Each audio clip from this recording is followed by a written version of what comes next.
আমি তোমার থেকে এটা এক্সপেক্ট করেছিলাম মেঘলা। কি বলতো, এইসব জিনিস মনে রাখতে নেই। আমরা তো সবাই একটা ফ্যামিলি, সবাই মিলে একসঙ্গে বাড়িতে আনন্দ করে থাকবো। এই কথাগুলো কোনোদিনই ধরে রাখতে নেই। আমি জানি মা এই মুহূর্তে রাগ করে আছে, তুমি একটু ব্যাপারটাকে নর্মাল হতে দাও। মায়ের মাথা ঠান্ডা হোক, আমি আমি নিজে মাকে বোঝাবো। আর আমি শিওর যে আমি যদি মাকে বুঝিয়ে বলি তাহলে মা বুঝবে।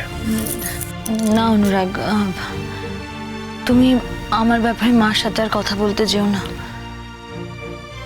মা হয়তো আরো রেগে যাবে, হয়তো আমাকে ভুল বুঝবে। আমি বুঝতে পেরেছি মা আমাকে আর পছন্দ করে না। তার উপর যদি আবার না মেঘলা, তুমি কিন্তু এটা ঠিক বললে না। এই কথাটা তুমি বলতে পারলে? মা তোমাকে আর পছন্দ করে না, এটা এটা তুমি সত্যি বলতে পারলে মেঘলা? আমি জানি মা তোমার সঙ্গে এর মধ্যে যে ব্যবহারটা করেছে সেটা ঠিক না, কিন্তু উনি তো একজন মা।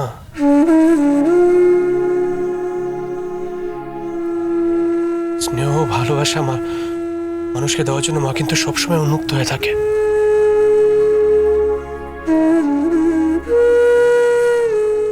আমার মা সেরকম মানুষ নয় মেঘলা। আমার মাকে আমি খুব ভালো করে চিনি। না না অনুরাগ, আমি কথাটা ঠিক সেভাবে বলতে চাইনি। শোনো মেঘলা, তোমার মনের মধ্যে যদি সেরকম কোনো সংশয় জন্ম নিয়েও থাকে, তুমি কিন্তু প্লিজ সেটাকে মুছে ফেলো।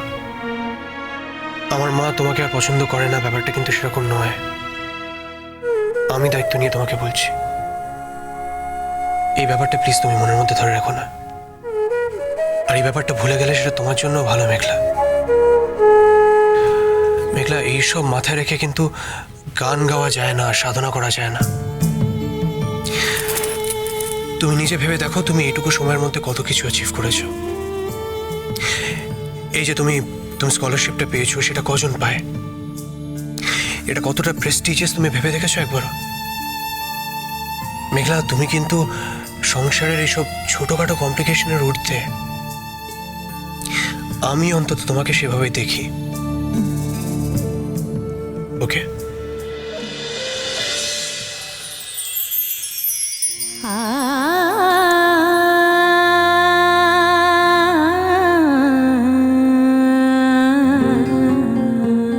আমি চাই না যে আমাদের জীবনে আবার নতুন করে কোনো সমস্যা আসুক।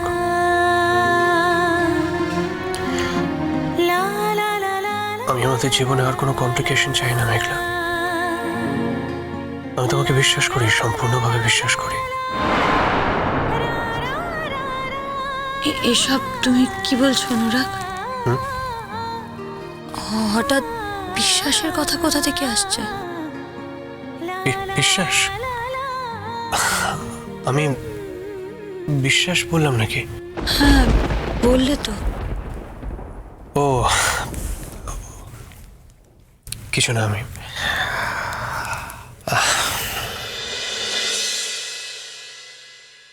আমার অচেতন মন থেকে বেরিয়ে গেছে মেঘলা।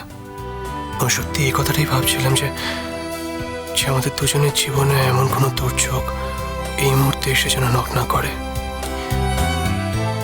তোমার যাই শরীর খারাপ হয়ে থাকুক না কেন, যে সেটা যেন সিম্পল হয়, সাধারণ, অন্য যে কোনো কারণে।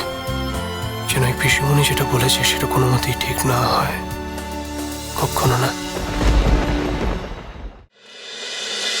हठ ना करो मोहे छाड़ी दे रे, हठ ना करो मोहे छाड़ी दे रे, मित पियरवा सुरजन सैया, मित पियरवा सुरजन सैया, हठ ना करो मोहे छाड़ी दे रे। हठ ना करो मोहे छाड़ी आ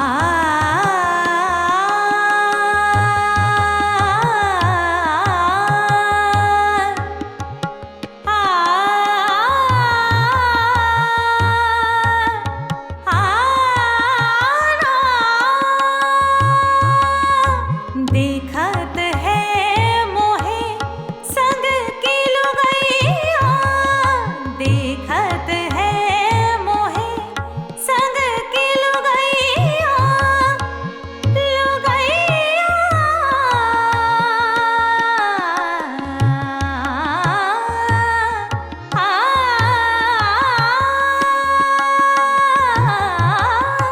देखत है मोहे संग की लुगाइया जिन छू बहिया हठ ना करो मोहे छाड़ दे रे हठ ना करो मोहे छाड़ दे रे मित पियरवा सुरजन सैया हठ ना करो मोहे हठ ना करो मोहे हठ ना करो मोहे छाड़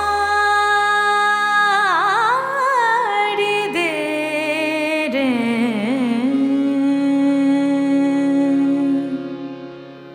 মেঘলা কেমন আছিস বাবু আজকে? ভালো চিঠি, ভালো আছি গো।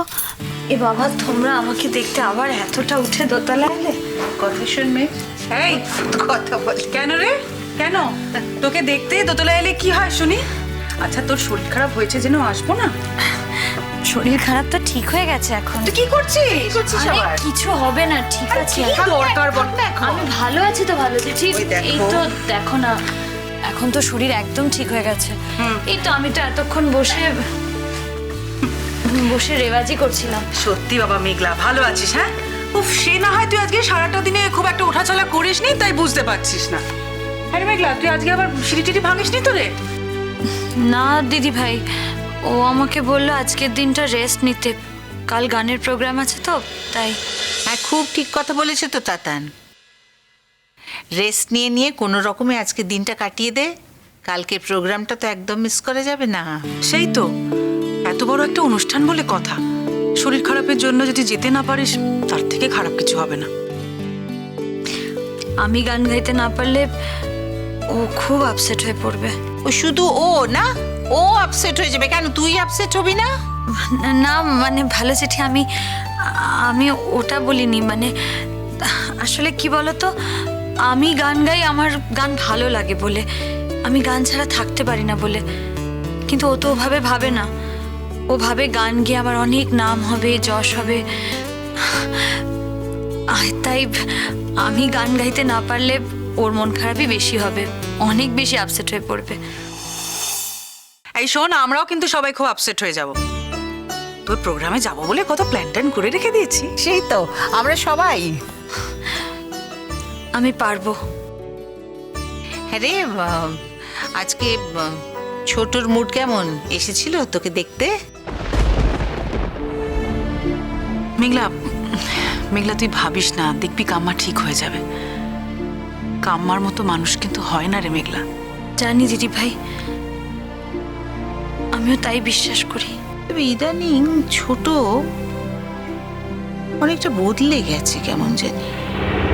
ও আজকাল যে সমস্ত কথা বলছে, সে সমস্ত কথা কিন্তু ওর মনের মধ্যে কোনোদিন, মানে ওর 700 মাইলের মধ্যে কোনোদিন ছিল না। আমি বুঝতে পারি জানিস, যে সারা জীবনই বাড়ির ভেতরে থাকতে থাকতে না, ওর এই বয়সে এসে এখন একটা ডিপ্রেশনের মতন কিছু একটা হচ্ছে। আমি ওকে কতবার বলেছি, বিশ্বাস কর, কতবার ওকে বলেছি, ছোট গানটা কর, গানটা কর, কিংবা অন্তত নিজের ভালো লাগে এমন একটা কিছু কর। বাচ্চারা বড় হয়ে যাবে, ছেলেপিলেরা সব তাদের নিজস্ব একটা জগৎ তৈরি হবে, তখন খুব ফাঁকা লাগবে। কে কার কথা শুনে? সে তো সংসারের বাইরে কোনোদিন কিছু বুঝলোই না। মামুনি, শুধু কাম্মার কথা বলো না, ভালো কাকুর কথাটাও বলো। কাম্মা চাকরি করলে, ভালো কাকুকে চেনো না? উফ, এক মুহূর্ত বাড়িতে থাকলে কাম্মাকে ছাড়া তার চলে না। আর ওদিকে তাতান, হ্যাঁ রে মেঘলা, তাতানও কিছু কম ছিল নাকি? আজ না হয় মেঘলা এসেছে বলে কাম্মা একটু হালকা হয়েছে, নয়তো তোর বর যা করতো না কাম্মাকে।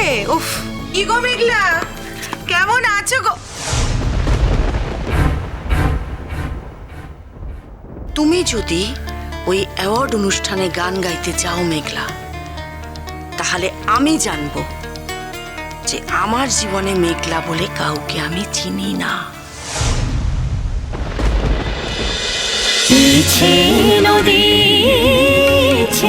নদী